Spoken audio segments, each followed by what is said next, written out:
เก็บผักชายาให้อาหารน้องเป็ดนะคะ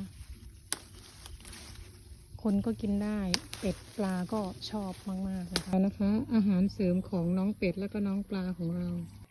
น้องเป็ดมารอแล้วนะคะแล้วก็ให้เลยค่ะ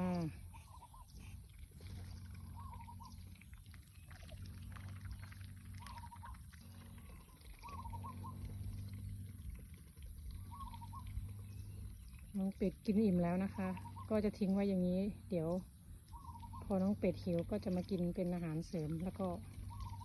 ปลาของเราก็จะกินปลาชอบมากๆเลยนะคะกินจนไม่เหลือแบบแม้แต่ก้านใบเลยนะคะ